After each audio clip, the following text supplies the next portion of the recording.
Mon mari m'a tendu les papiers du divorce 3 heures après que nous ayons enterré mon frère. Il se tenait dans ma cuisine, portant le même costume noir qu'il avait mis pour les funérailles, la cravate desserrée pendant autour de son cou, les hauts de pluie s'accrochant encore aux épaules de son manteau, et il m'a regardé avec la froide assurance d'un homme qui croyait que le monde lui appartenait déjà. Puis il a prononcé les mots qui ont détruit la dernière illusion qu'il me restait sur mon mariage. Je vais épouser la femme de ton frère. Signe les papiers, Émilie. Je l'ai fixé pendant un long moment, puis j'ai souri doucement et j'ai pris le stylo. 30 jours plus tard, Romain Mercier était à genoux, hurlant mon prénom dans un cabinet d'avocats du centre de Lyon, car il avait enfin compris ce que mon frère savait avant de mourir. La cupidité rend les gens aveugles, et les aveugles marchent de leur plein gré vers le précipice. Le jour où nous avons enterré Damien Cartier, le ciel au-dessus des éculis ressemblait à de l'acier fissuré. Une pluie froide tombait sur le cimetière en fines lignes grises, recouvrant les parapluies, les manteaux noirs et les chaussures cirées d'un éclat terne qui rendait tout sans vie. Je me tenais à côté de la tombe de mon frère, les mains croisées devant moi pendant que le prêtre parlait de générosité, de leadership et d'héritage, mais je n'ai presque rien entendu après qu'il ait descendu le cercueil dans la terre. Damien avait 45 ans, trop jeune pour mourir, et honnêtement, trop discipliné pour mourir. Mon frère se réveillait à 5 heures tous les matins, courait 5 kilomètres même pendant les rudes hivers rhône-alpins, et programmait ses bilans de santé annuels avec la régularité d'une horloge. Et puis, un chauffard ivre a traversé le terre-plein central sur l'autoroute A6 près de Villefranche et a percuté son SUV de plein fouet. En un instant, la personne la plus forte que j'ai jamais connue est devenue une photographie posée à côté d'un cercueil couvert de lys blanc. Les employés de Cartier Transport et AMP, logistique remplissaient près de la moitié du cimetière. Des chauffeurs routiers, des chefs d'entrepôt, des comptables, des responsables d'exploitation. Damien se souvenait de l'anniversaire de chaque employé, de chaque enfant malade, de chaque difficulté à payer un crédit immobilier. Des hommes 2 fois plus âgés que lui pleuraient ouvertement près de la tombe parce que mon frère les avait aidés à garder leur maison pendant la crise financière. Romain se tenait à mes côtés pendant la cérémonie, une main posée légèrement dans mon dos, jouant le deuil de la même manière que certains prient en public, prudemment, visiblement, mais sans aucune sincérité. Avec le recul, je réalise qu'il n'a pas serré mon épaule une seule fois, qu'il ne m'a pas demandé si j'allais bien une seule fois. Ses yeux erraient constamment vers Valentine. Valentine Cartier, la veuve de Damien. Grande, élégante, brune, portant des lunettes de soleil oversize malgré la pluie. Elle tenait un mouchoir blanc sous son nez et a pleuré silencieusement pendant presque toute la cérémonie, bien que quelque chose dans sa tristesse me paraissait distant, presque répété, comme quelqu'un qui essaierait d'imiter une émotion après l'avoir vue dans un film. À ce moment-là, je m'en suis voulu d'avoir même pensé à ça. Le deuil vous rend suspicieux envers tout le monde. Après la fin de la réception funéraire, les gens sont lentement retournés à leur vie. Les voitures ont disparu du parking de l'église une par une alors que le soir s'installait sur la banlieue lyonnaise. Romain nous a conduits à la maison en silence, une main sur le volant, l'autre faisant défiler l'écran de son téléphone à chaque feu rouge. Je regardais la pluie glisser sur la vitre passager et je pensais à Damien m'apprenant à faire du vélo quand j'avais 7 ans. Il courait derrière moi dans la rue de notre ancien quartier, criant des encouragements pendant que je hurlais de terreur. Même après que j'ai percuté une boîte aux lettres, il a ri, m'a relevé, a épousé la terre de mes genoux et m'a dit quelque chose que je n'ai jamais oublié, la peur passe plus vite que le regret, Amy. Il était la seule personne qui m'appelait encore Amy. Quand nous nous sommes garés dans notre allée, Romain est sorti sans m'attendre. J'ai remarqué avec quelle rapidité il marchait vers la maison, presque avec impatience, comme un homme pressé de se rendre à un rendez-vous. Au moment où nous sommes entrés dans la cuisine, il a desserré sa cravate et a jeté une épaisse enveloppe sur le plan de travail en quartz. « Tu devrais lire ça ce soir », a-t-il dit d'un ton plat. J'ai fixé l'enveloppe. Qu'est-ce ce que c'est ? Les papiers du divorce. Pendant une seconde, la pièce a perdu tout son. Le bourdonnement du réfrigérateur a disparu. La pluie contre les fenêtres s'est évanouie. Même ma respiration a semblé s'arrêter. J'ai levé les yeux lentement. Quoi ? Romain a expiré comme un homme d'affaires épuisé, forcé de répéter des instructions simples à un employé. Allez, Émilie. Nous savons tous les deux que ce mariage ne fonctionne plus depuis des années. Mon frère a été enterré aujourd'hui. Je sais ça. La froideur dans sa voix m'a effrayé plus que les mots eux-mêmes. Il s'est dirigé vers le meuble à alcool, s'est servi un verre de cognac, puis s'est adossé nonchalamment contre le comptoir. Honnêtement, c'est probablement le meilleur moment pour le faire. Une rupture nette, un nouveau départ pour tout le monde. Je continuais de le fixer, attendant la chute, attendant de la culpabilité, de l'humanité. Rien n'est venu. Puis il a prononcé la phrase qui m'a retourné l'estomac. Je vais être avec Valentine. J'ai cligné des yeux une fois. La femme de Damien. Veuve, a-t-il corrigé calmement. Maintenant, elle est veuve. Je me souviens m'être agrippé au bord du comptoir parce que soudain, je me suis senti physiquement instable. Depuis combien de temps? Ai-je murmuré. Romain a pris une gorgée de cognac avant de répondre. Un certain temps. Un certain temps, ai-je répété d'une voix creuse. Nous n'avions pas prévu que tout cela arrive, Émilie. Ce mensonge m'a presque fait rire. Il y a des tons que les gens utilisent lorsqu'ils répètent des excuses à l'avance, et Romain avait clairement pratiqué cette conversation dans sa tête à de nombreuses reprises. Tu as toujours été si dépendante sur le plan émotionnel, a-t-il poursuivi. Valentine comprend l'ambition. Elle comprend ce que je veux dans la vie. J'ai fixé l'homme avec qui j'avais passé 11 ans de ma vie et j'ai réalisé que je ne l'avais jamais vraiment connu. Romain Mercier venait de rien. Des prêts étudiants, des emplois instables, il avait rebondi d'appartement en appartement tout au long de sa vingtaine. Damien lui avait donné un poste chez Cartier Transport et AMP, Logistique quand nous nous sommes mariés, l'avait formé personnellement, l'avait promu 2 fois, lui avait confié des clients valant des millions d'euros. Et maintenant, 3 heures après que nous ayons enterré mon frère, Romain buvait du cognac dans ma cuisine tout en parlant de me remplacer par la femme de mon frère mort. Tu es incroyable, ai-je chuchoté. Non, a-t-il dit doucement. Je suis honnête. Puis il a porté le coup de grâce avec une cruauté stupéfiante. Tu n'as jamais été faite pour la vie que je veux. Pas de colère, pas de cris, juste un calcul froid.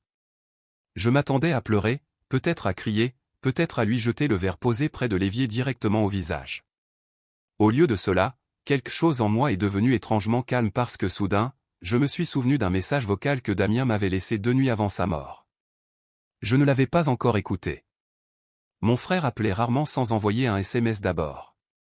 La notification du message vocal était toujours là, non ouverte sur mon téléphone. Romain a glissé les papiers plus près de moi. Signe-les. C'est un divorce par consentement mutuel avec séparation des biens. On peut éviter de faire traîner les choses. J'ai regardé les documents. Rapide, efficace, préparé à l'avance, ce qui signifiait qu'il avait planifié cela avant la mort de Damien. Cette réalisation s'est posée sur moi lentement, comme de l'eau glacée remplissant mes poumons. Romain m'observait attentivement, s'attendant probablement à une crise d'hystérie. Au lieu de cela, j'ai pris le stylo. Ses sourcils se sont légèrement levés. Sérieusement? A-t-il demandé. J'ai souri faiblement. Très bien. Puis j'ai signé mon nom. Pour la première fois de la soirée, Romain a eu l'air surpris. Tu prends ça mieux que je ne l'espérais. J'ai fait glisser les papiers vers lui. Tu sembles pressé de partir. Il a eu un petit haussement d'épaule. Ça ne sert à rien de faire semblant plus longtemps. Pas de culpabilité. Pas de honte. Il avait l'air sincèrement soulagé. Romain a attrapé l'enveloppe, a fini son verre et est monté faire une valise pendant que je restais seul dans la cuisine, écoutant les tiroirs s'ouvrir et se fermer au-dessus de ma tête. 40 minutes plus tard, il est descendu avec ses bagages. À la porte d'entrée, il a fait une pause. Tu t'en remettras, avec le temps, a-t-il dit. Cela ressemblait moins à du réconfort qu'à une formule de politesse pour prendre congé.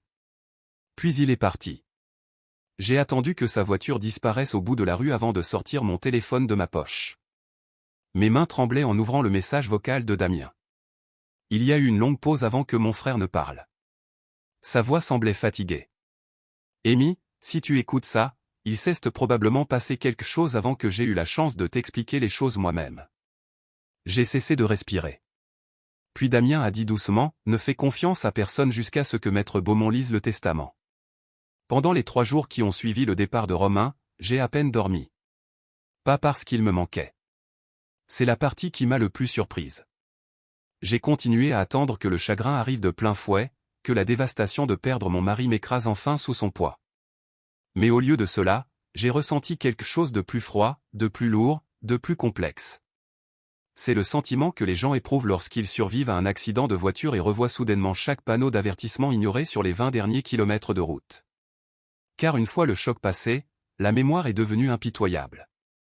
Les soirées tardives de Romain au bureau, son obsession soudaine pour les costumes de créateurs, la montre hors de prix dont il prétendait qu'elle provenait d'un programme de récompense commerciale. La façon dont Valentine riait un peu trop fort à ses blagues lors des dîners d'entreprise. Tout cela s'est réarrangé en quelque chose de laid et d'évide. J'ai passé la plupart de ces premiers jours seul dans la maison, marchant de pièce en silence, pendant que la pluie printanière battait les fenêtres. Mes amis appelaient constamment pour m'offrir leurs condoléances pour Damien, s'inquiétant de mon divorce, m'apportant des plats préparés auxquels je n'ai jamais touché. Mais j'ai ignoré presque tout le monde, à l'exception de ma mère. Même à elle, je n'ai pas dit la vérité. À 70 ans, après avoir perdu son fils, elle ne méritait pas une autre blessure. Pendant ce temps, Romain et Valentine ne cachaient plus rien, pas même une petite photo sur Facebook.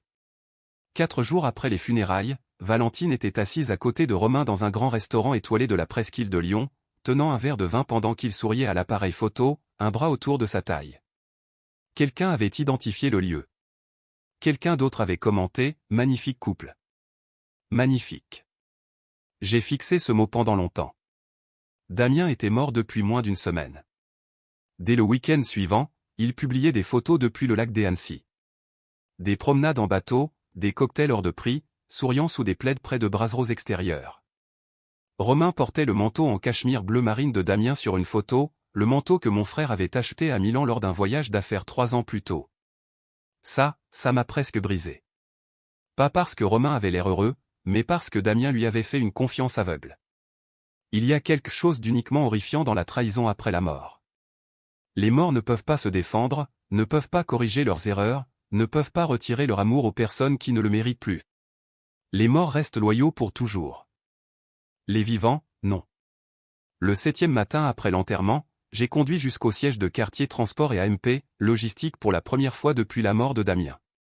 Le siège social se trouvait à la Pardieu, un immeuble de verre de 6 étages que Damien avait acheté après avoir étendu l'entreprise à l'échelle européenne. Il avait commencé avec 3 camions de livraison et un entrepôt loué à Vénissieux.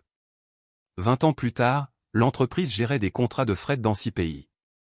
Je me suis garé en sous-sol et je suis resté assise dans ma voiture pendant près de 10 minutes avant de me forcer à monter.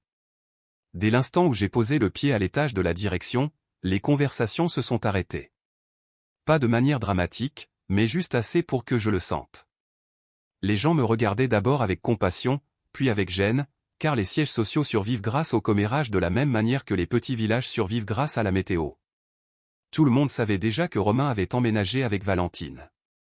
Tout le monde. Marion, l'assistante de longue date de Damien, s'est précipitée vers moi, l'air furieuse pour moi. « Oh mon Dieu !» a-t-elle chuchoté en me serrant fort dans ses bras.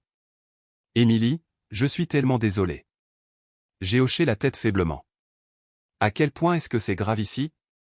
Marion a jeté un coup d'œil vers les bureaux d'angle avant de baisser encore la voix. Romain se comporte comme s'il était déjà le patron. Cela a resserré quelque chose dans ma poitrine. Qu'est-ce ce que ça veut dire? Il s'assoit dans le bureau de Damien tous les jours. Bien sûr qu'il le faisait. Marion a hésité. Et Valentine vient ici aussi. J'ai fermé les yeux un instant. La cruauté de certaines personnes n'a pas de fond. Marion m'a guidé vers la salle de conférence et m'a tendu un café tout en me mettant au courant discrètement.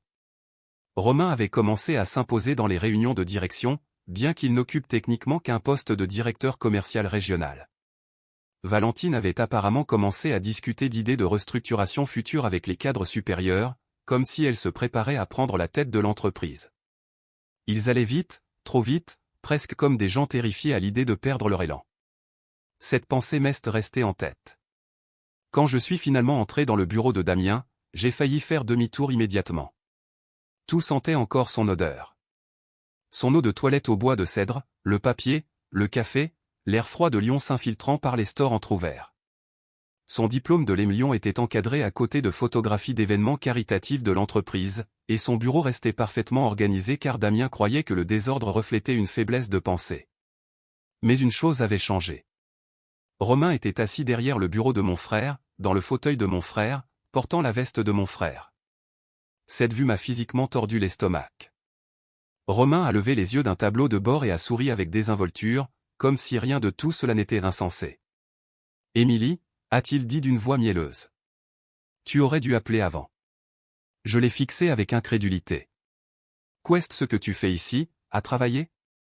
C'était le bureau de Damien. Quelqu'un doit prendre le relais. L'arrogance de cette phrase m'a stupéfaite. Romain s'est adossé confortablement. Honnêtement, l'entreprise a besoin de stabilité en ce moment. Les employés sont nerveux. Tu es cadre commercial, pas PDG. Les titres changent. J'ai regardé lentement autour de moi, remarquant plusieurs dossiers empilés à côté de lui.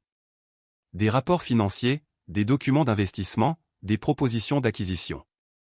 Romain avait déjà commencé à fouiller dans tout. Est-ce que Damien avait autorisé cela?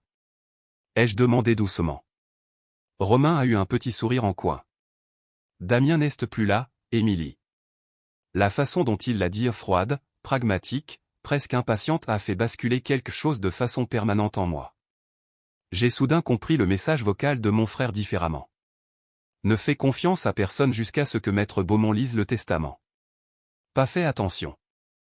Ne fais confiance à personne. Romain s'est levé et a contourné le bureau lentement. Écoute, tu devrais probablement te concentrer sur ta guérison en ce moment. Laisse les personnes qui comprennent les affaires gérer l'entreprise. La condescendance m'aurait rendu furieuse quelques semaines plus tôt. Maintenant, elle ne faisait qu'aiguiser mon attention. Intéressant, ai-je dit doucement. Qu'est-ce ce qui te fait agir soudainement comme si cette entreprise t'appartenait? Son expression a vacillé brièvement, juste une seconde, mais je l'ai vue. De la peur. Minuscule, cachée, disparue immédiatement après. Romain a croisé les bras. Valentine a hérité du patrimoine de Damien. Voilà. C'était l'hypothèse sous-jacente à tout cela. Il pensait que Valentine contrôlait la fortune de Damien. Et à travers Valentine, il pensait la contrôler aussi. J'ai hoché la tête lentement, comme si je considérais sérieusement l'idée. Puis j'ai posé la question qui a complètement changé l'atmosphère. Est-ce que Damien était au courant pour vous deux avant sa mort? La mâchoire de Romain s'est contractée instantanément. Ce n'est pas pertinent. Ce n'était pas ma question. Le silence s'est étiré entre nous. Puis Romain a détourné le regard en premier. Intéressant, encore une fois. Avant que l'un de nous ne puisse parler davantage, quelqu'un a frappé légèrement à la porte du bureau. Maître Laurent Beaumont est entré. Grand, les cheveux argentés, impeccablement vêtu. L'avocat de Damien depuis près de 15 ans. Laurent avait l'attitude calme d'un homme qui avait passé sa vie autour de gens riches se comportant mal. Ses yeux sont passés de moi à Romain très prudemment. « Monsieur Mercier » a-t-il dit poliment. « J'aurais besoin d'un mot en privé avec Émilie. » Romain a eu l'air agacé mais s'est forcé à sourire. « Bien sûr. » Alors qu'il passait devant Maître Beaumont, j'ai remarqué un détail subtil. L'avocat ne lui a pas serré la main. La porte s'est refermée derrière Romain. Maître Beaumont a attendu plusieurs secondes avant de parler. « Vous avez écouté le message vocal? » Oui. Il a hoché la tête une fois. Bien. Mon pouce est accéléré. Que se passe-t-il? L'avocat a sorti une épaisse enveloppe de sa mallette en cuir et l'a posée délicatement sur le bureau de Damien. Votre frère a apporté plusieurs modifications peu avant son décès, a-t-il dit avec précaution. Et il m'a donné des instructions très précises de ne pas en discuter avant que 30 jours ne se soient écoulés. Pourquoi 30 jours? Maître Beaumont m'a observé pendant un long moment. Parce que, a-t-il dit doucement, votre frère croyait que les gens révèlent leur véritable nature quand ils pensent avoir déjà gagné. Les 30 jours sont passés lentement pour moi, et de manière imprudente pour Romain. Cette différence importait. La douleur a tendance à rendre les personnes prudentes plus silencieuses, plus observatrices, plus patientes. La cupidité fait exactement le contraire. La cupidité rend les gens bruyants, négligents, trop confiants. À la 4e semaine après l'enterrement de Damien, Romain se pavanait dans Lyon comme un homme déjà couronné roi. Et Valentine encourageait chaque seconde de ce spectacle. Ils organisaient des dîners dans la maison de Damien, je refusais toujours de la considérer comme la leur et remplissais la salle à manger de gens qui avaient à peine assisté aux funérailles de mon frère. De jeunes investisseurs, des mondains superficiels, des agents immobiliers, des hommes imbus d'eux-mêmes qui utilisaient des mots comme effet de levier et disruption en buvant du Bordeaux Grand Cru à 1200 € la bouteille au coin du feu où Damien s'asseyait autrefois pour lire des biographies les soirs d'hiver. Marion me tenait informé, que je le demande ou non. Il redécore le bureau, Matt et elle dit un après-midi autour d'un café. Romain a enlevé les photos de famille de Damien. Je l'ai regardé à travers la table du café. Quoi? Il a dit que l'entreprise avait besoin d'une identité tournée vers l'avenir. Pendant un instant, j'ai honnêtement pensé que j'allais jeter mon café directement dans la rue. Mais une autre émotion s'est installée à la place. Le calme. Parce que Maître Beaumont avait enfin commencé à retourner mes appels, et chaque conversation avec lui approfondissait la même suspicion silencieuse qui grandissait en moi. Damien savait. Peut-être pas tout, mais suffisamment. L'avocat ne l'a jamais dit explicitement au téléphone. Les hommes de loi comme Maître Beaumont survivent parce qu'ils comprennent la précision. Pourtant, chaque phrase soigneusement choisie pointait vers la même vérité. Damien avait passé les derniers mois de sa vie à préparer quelque chose. Ou à me préparer, moi. Le matin de la lecture du testament, Lyon s'est réveillé sous des nuages gris bas et un vent vif de printemps soufflant depuis le Rhône. Je suis resté dans ma chambre pendant près de 20 minutes à essayer de décider quoi porter, ce qui semblait ridicule étant donné que ma vie entière s'était effondrée en un seul mois. Pourtant, les apparences comptaient ce jour-là. Pas parce que je voulais me venger, mais parce que j'avais soudain compris que Damien attendait de la force de ma part. Alors, j'ai choisi la simplicité. Un pantalon noir, un chemisier couleur crème, un minimum de bijoux. Pas de mise en scène, pas de chagrin visible, juste de la prestance. Quand je suis arrivé au cabinet Beaumont et AMP, associés en centre-ville, des journalistes économiques étaient déjà rassemblés devant l'entrée de l'immeuble. Apparemment, des rumeurs sur la succession de Damien s'étaient répandues dans les cercles d'affaires lyonnais. Cartier Transport valait bien plus que la plupart des gens ne le réalisaient, et les hommes riches décédés attirent la curiosité de la même façon que le sang attire les requins. Dans l'ascenseur, j'ai croisé mon reflet dans le miroir et je me suis à peine reconnu. 30 jours plus tôt, je serais entré dans ce bureau terrifié. Maintenant, je me sentais étrangement inébranlable. Au moment où j'ai atteint l'étage de la salle de conférence, Romain et Valentine étaient déjà arrivés. Évidemment. Romain se tenait près des fenêtres, portant un costume anthracite que Damien l'avait aidé à acheter pour un gala de charité d'entreprise. Valentine était assise près de la table de conférence dans une robe noire ajustée, les jambes croisées avec élégance, ses boucles d'oreilles en diamant accrochant les lumières du plafond. Il ressemblait à un couple posant pour une publicité dans un magazine de luxe. Puis Romain m'a remarqué. Le sourire sur son visage portait un triomphe non dissimulé. « Eh bien » a-t-il dit avec désinvolture. « Tu es venu, finalement. » J'ai ignoré le commentaire et j'ai pris place de l'autre côté de la pièce. Valentine m'a observé par-dessus ses mains jointes. « Comment tiens-tu le coup, Émilie » La fausse inquiétude dans sa voix était presque impressionnante. Je l'ai regardé droit dans les yeux. Mieux que prévu. Romain a ri doucement. C'est bien. La guérison, c'est important. La guérison. L'homme qui couchait avec la veuve de mon frère mort me donnait des conseils émotionnels. J'aurais pu rire si la situation n'avait pas été aussi grotesque. Maître Beaumont est entré à 9 heures précises, portant plusieurs dossiers. Son expression restait illisible comme toujours, bien que j'ai remarqué qu'il m'a salué en premier. Émilie. Puis un bref signe de tête vers Romain et Valentine. Monsieur Mercier, Madame Cartier. Valentine s'est redressée immédiatement. Est-ce que ça va être long? Maître Beaumont s'est assis en bout de table. Cela dépend entièrement de la façon dont tout le monde se comporte. Quelque chose dans son ton a fait légèrement pâlir le sourire de Romain. Bien. L'avocat a ouvert un dossier, ajustant lentement ses lunettes avant de parler. Damien Cartier a modifié son testament 12 jours avant son décès. Ces modifications ont été signées devant notaire, enregistrées et sont légalement irrévocables selon le droit français. Romain s'est adossé confortablement. Logique. Damien a toujours été organisé. Maître Beaumont l'a ignoré. Le patrimoine comprend la société Cartier Transport et AMP, logistique, de multiples comptes d'investissement, des avoirs immobiliers en région lyonnaise et dans les Alpes, des assurances-vie, et plusieurs fondations caritatives. La posture de Valentine s'est durcie de manière presque imperceptible. Puis, Maître Beaumont a prononcé la phrase qui a tout changé.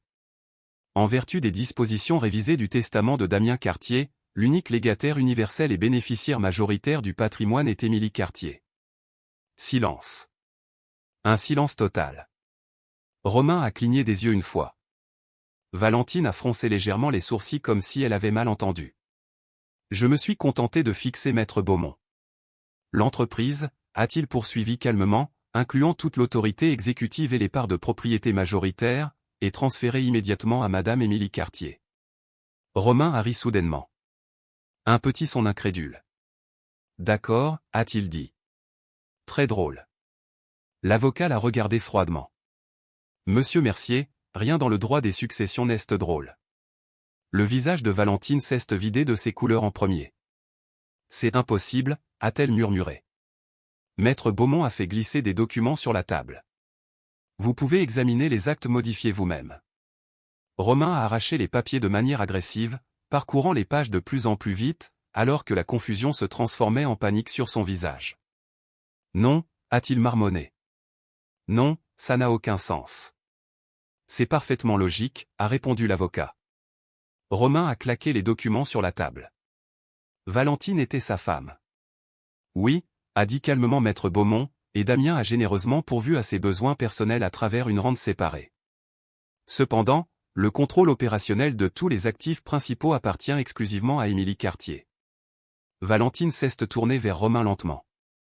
J'ai observé le moment exact où la peur est entrée sur leurs deux visages. Une vraie peur, pas de l'embarras, pas de la déception, de la peur. Parce que soudainement, leur avenir semblait très différent du fantasme qu'ils avaient construit ensemble. Romain s'est levé brusquement. Damien ne ferait jamais ça. Maître Beaumont a croisé les mains. En fait, il l'a fait. Puis l'avocat a ouvert un autre dossier. Il y a aussi une déclaration enregistrée. Mon pouls s'est accéléré instantanément. L'expression de Romain s'est assombrie. Une déclaration enregistrée? L'avocat a appuyé sur le bouton d'une petite télécommande. L'écran de télévision au fond de la salle de conférence s'est allumé et soudain mon frère est apparu. Damien était assis derrière son bureau, portant un pull bleu marine, l'air épuisé mais concentré. L'horodatage de la vidéo montrait qu'elle avait été enregistrée 4 jours avant sa mort. Pendant une terrible seconde, le chagrin a chassé l'air de mes poumons. Parce qu'il était là, vivant, respirant, regardant directement la caméra. Si vous regardez ceci, a dit calmement Damien. Alors Maître Beaumont avait raison. Et les choses sont devenues laides après ma mort. Romain s'est lentement rassis. Damien a continué, j'ai passé des années à croire que la loyauté pouvait s'acheter par la générosité. J'avais tort. La pièce semblait gelée. Puis Damien a regardé directement dans l'objectif avec une clarté dévastatrice. Romain, je sais que tu détournes des fonds de l'entreprise. Romain est devenu livide instantanément. Et je sais pour Valentine. Valentine a couvert sa bouche. J'ai fermé les yeux un instant. Damien savait tout. Chaque détail dégoûtant. Je suis resté silencieux parce que j'avais besoin de preuves, a poursuivi Damien. Et parce que je voulais que ma sœur soit protégée avant que la vérité n'éclate. Romain a soudainement explosé de sa chaise. C'est de la manipulation.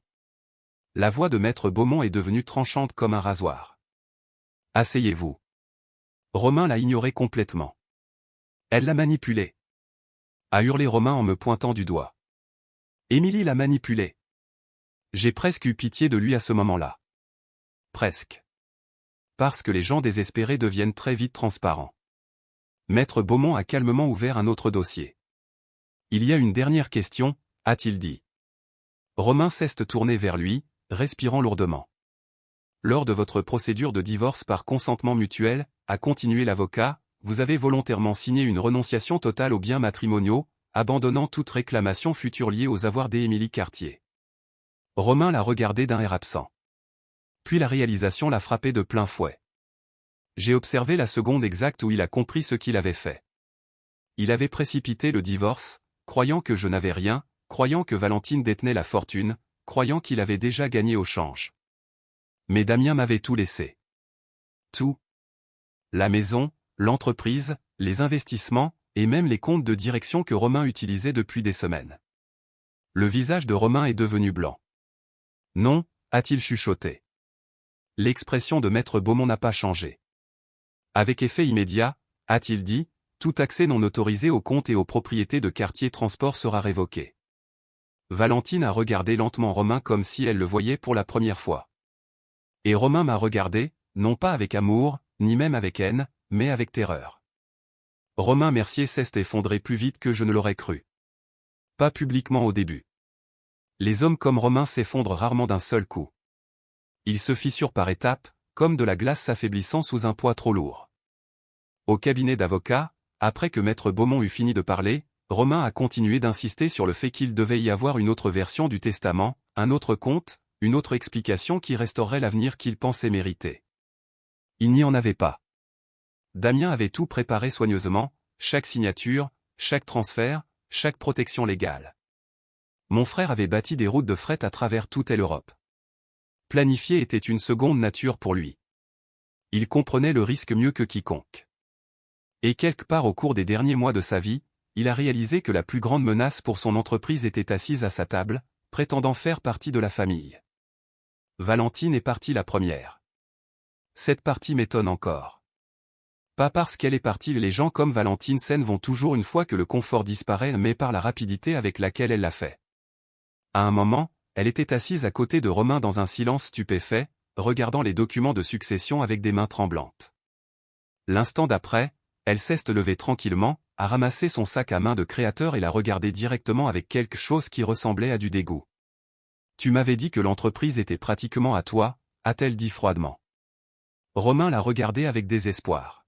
« Valentine, attends. »« Non », a-t-elle tranché sèchement. « Tu as dit que Damien te faisait confiance. »« Je peux expliquer ça. » Mais elle reculait déjà loin de lui. Pour la première fois depuis les funérailles de Damien, j'ai vu Valentine sans son jeu d'actrice, sans son glamour, sans son élégance étudiée. Sous les vêtements chers et l'apparence soignée, se tenait une femme profondément pragmatique, réalisant qu'elle avait investi dans le mauvais homme. Puis elle m'a regardé, sans s'excuser, sans gentillesse, calculant simplement si m'adresser la parole avait encore de la valeur. Apparemment, ce n'était pas le cas. Elle est sortie sans un mot de plus. Romain l'a regardé partir comme un homme regardant le dernier canot de sauvetage quitter un navire en train de couler. Et d'une certaine manière, même à cet instant, il ne comprenait toujours pas totalement pourquoi sa vie s'effondrait. C'était la partie effrayante. Les personnes consumées par la cupidité croient rarement qu'elles sont avides. Elles se voient comme ambitieuses, méritantes, plus intelligentes que tout le monde. Romain croyait sincèrement qu'il avait mérité le succès de Damien simplement parce qu'il se tenait assez près pour le toucher. Mais la proximité n'est pas la propriété. Maître Beaumont a mis fin à la réunion peu de temps après.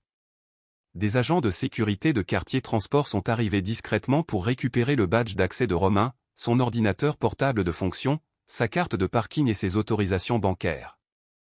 L'humiliation s'est déroulée avec un professionnalisme brutal. Pas de cris, pas de scandale, juste la procédure. Romain m'a regardé à plusieurs reprises pendant le processus, cherchant de la douceur, cherchant la femme qui le protégeait à chaque fois que la vie devenait difficile. Mais cette femme avait disparu quelque part entre le cimetière et le cabinet d'avocats. À la sortie de l'immeuble, un vent froid soufflait dans le centre de Lyon tandis que les journalistes criaient des questions derrière les barricades. Je les ai ignorés et me suis dirigé vers le parking souterrain, mais des bruits de pas se sont précipités derrière moi avant que je n'atteigne l'ascenseur. Émilie. Romain m'a attrapé le bras violemment. Je me suis retourné lentement. De près, il avait déjà l'air pitoyable. La sueur couvrait son front malgré le froid, et la panique avait remplacé l'assurance qu'il portait le mois passé comme un parfum de luxe.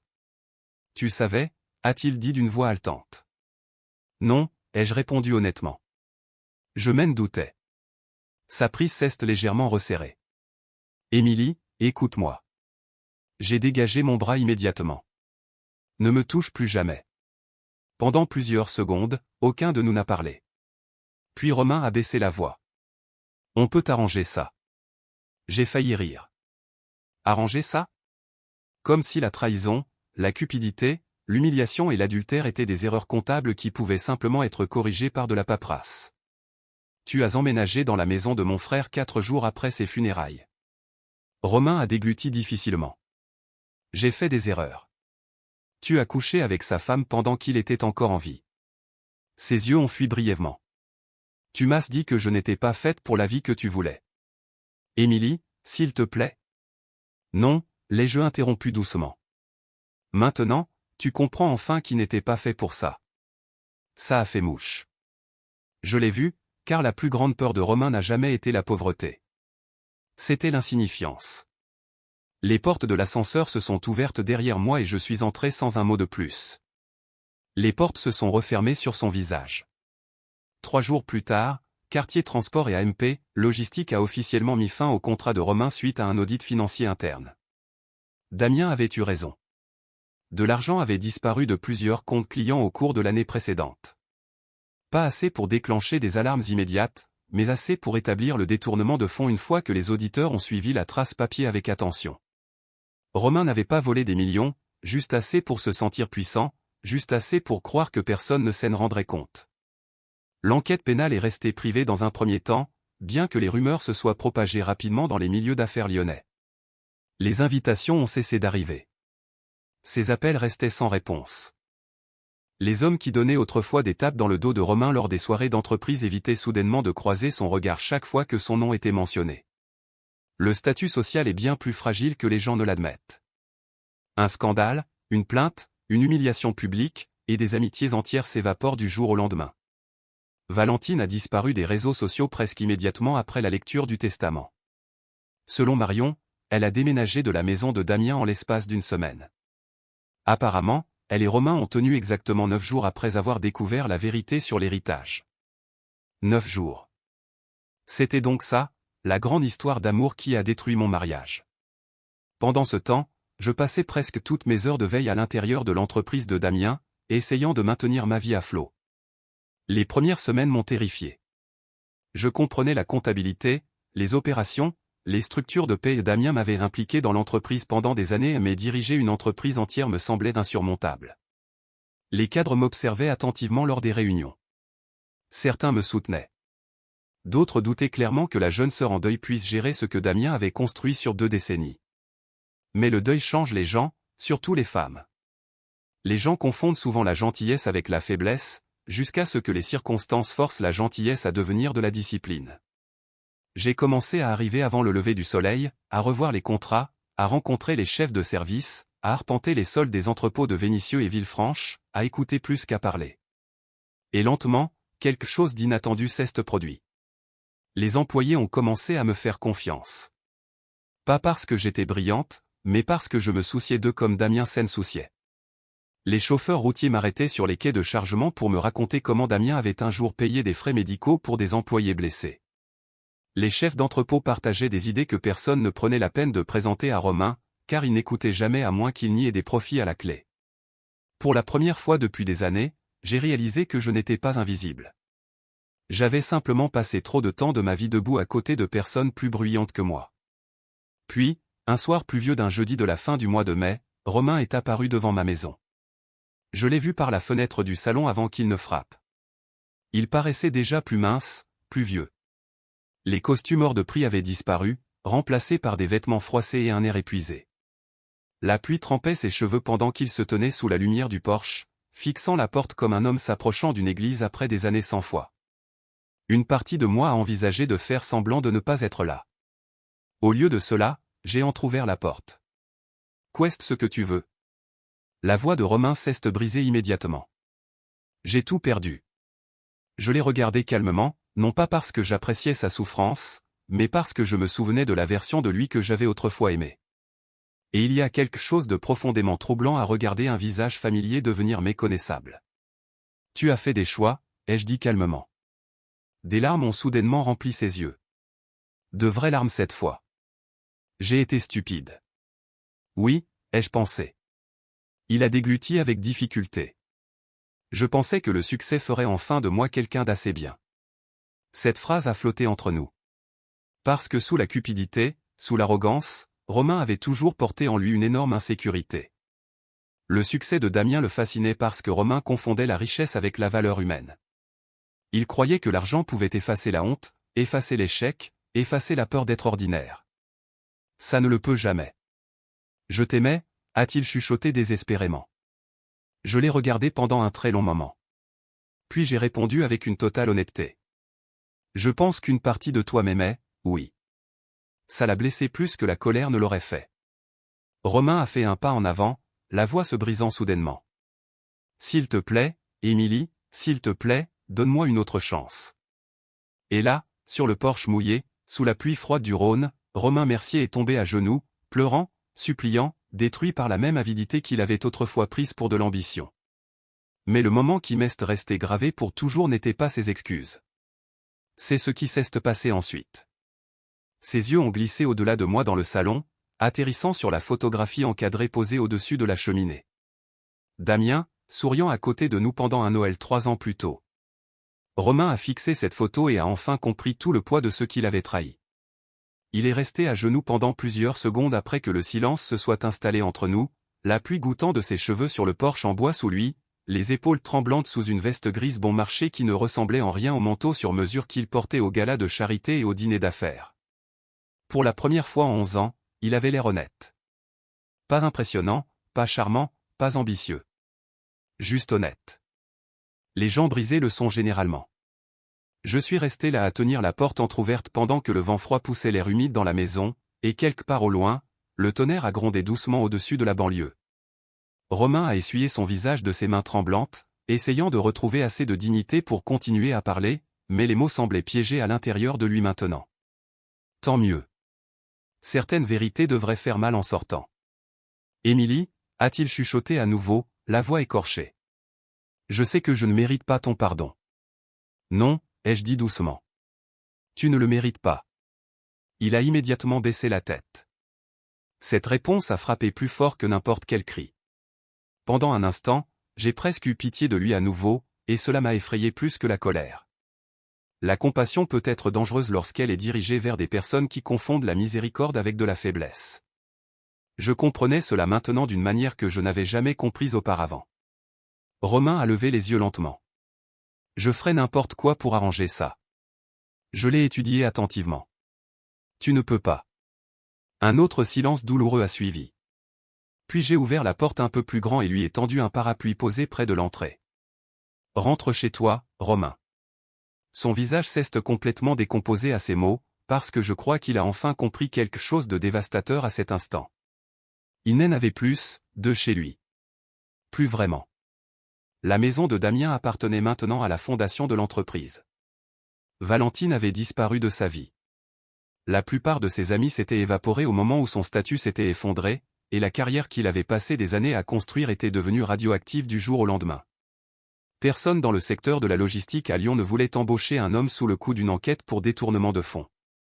Romain a pris le parapluie lentement. Je n'ai jamais voulu que tout cela arrive, a-t-il dit faiblement.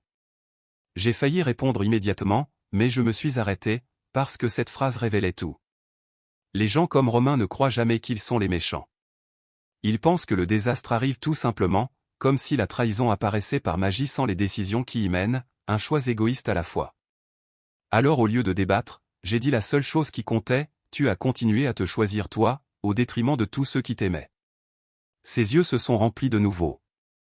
Puis il s'est retourné et a marché sous la pluie. Je ne l'ai jamais revu après cette nuit-là. Pas en personne.